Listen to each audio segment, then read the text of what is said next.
morning sa ating lahat mga kaibigan.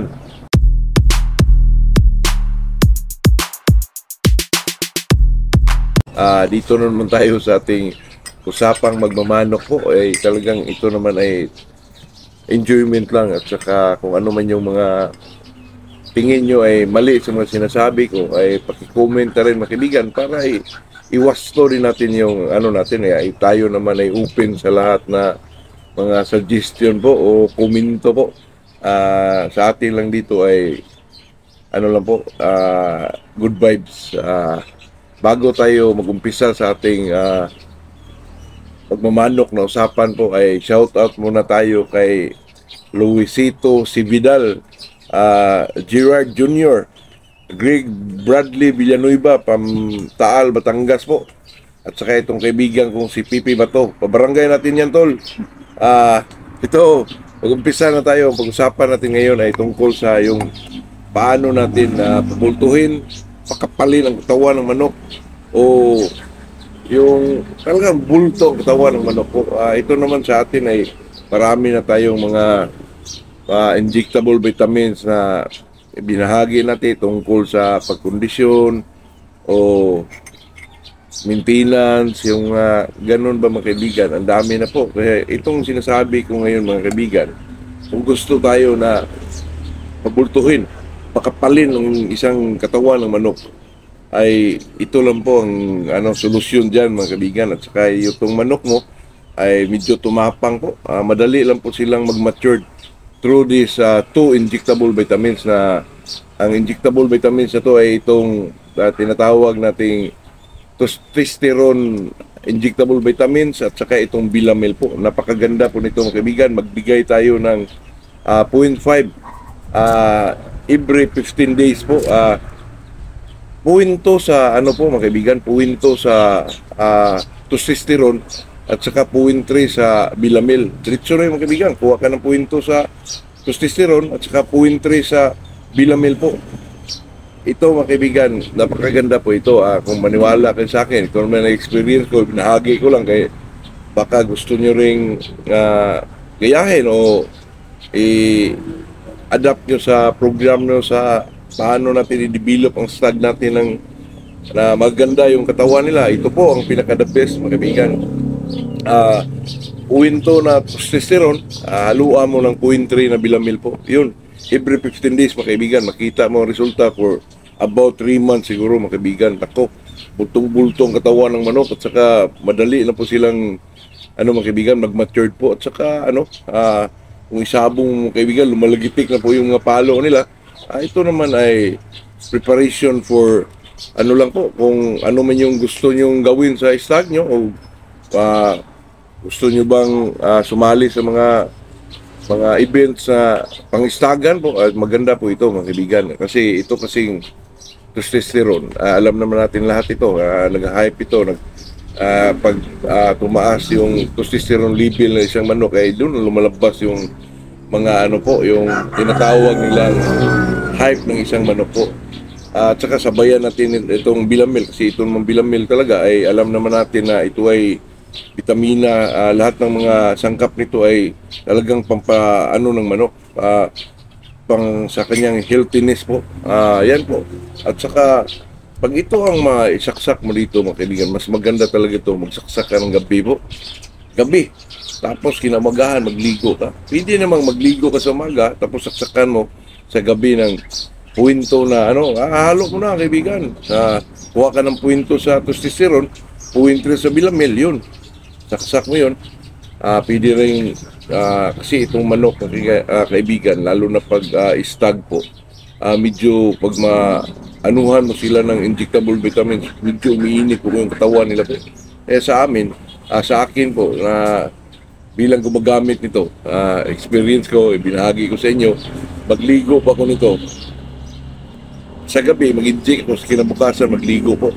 Ang karamihan naman ay ang ginagawa po ay yung magligo sa araw, tapos sa gabi magturok ng yung injectable po. Pero sa akin ay lalo na pag itong testosterone at saka Bilamel inihalo po, gusto ko magligo ako sa kinabukasan po. Parang sa tingin ko ay maprisko ang manok po. Ito naman ay ilang beses ko nang ginagawa ito. Ay kasi ito naman pag gusto mo talaga ang mga stag na yan ay medyo healthy po. At saka talagang bubuka yung mga katawan, kumakapal po. Yung bulto na po. Magbulto sila po within 3 months. Totoo yan mga kaibigan. At ito na may bago natin i-share sa ating mga kaibigang magmamanok, talagang na-try na natin to. At saka hanggang ngayon po, lalo na pag may pira tayo, may pambili tayo ng testosterone at saka bilamil kasi mahal din ito lalo na pag huwag kang bibili ng yung mga 10 ml kasi madali lang maubos yung kaibigan. Dapat magbili kayo mga 50 ml po para medyo maka-discount din. At saka yung testosterone po, nandun lang yun sa poultry supply.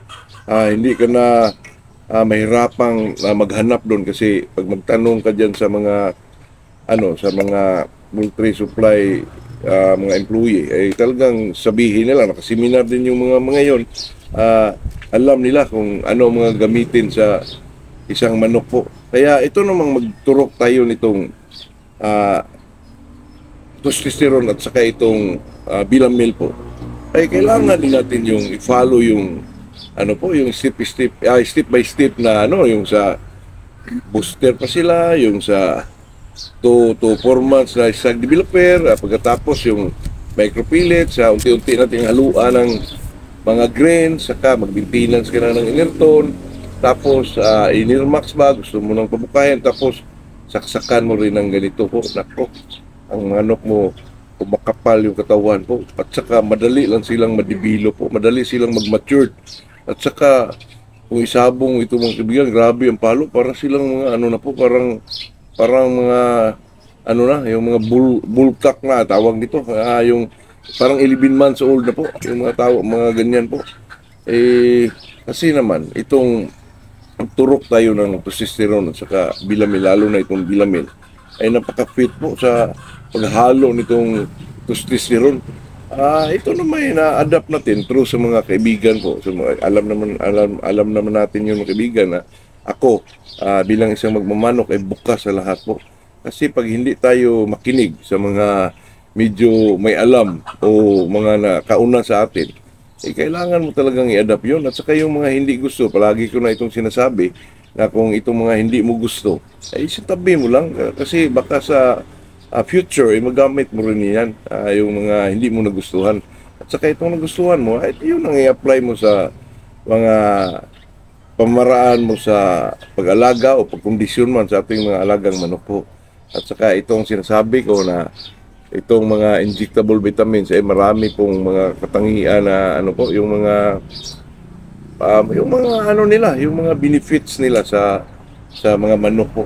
At saka ito ay binahagi natin kasi halos sa mga medyo puwira lang itong mga bagong yung mga luma-luma na tulad natin luma na na-try ko na ito halos. Itong Bixa naman na-try ko, bago yan. At saka itong mga complexor, dati pa itong complexor.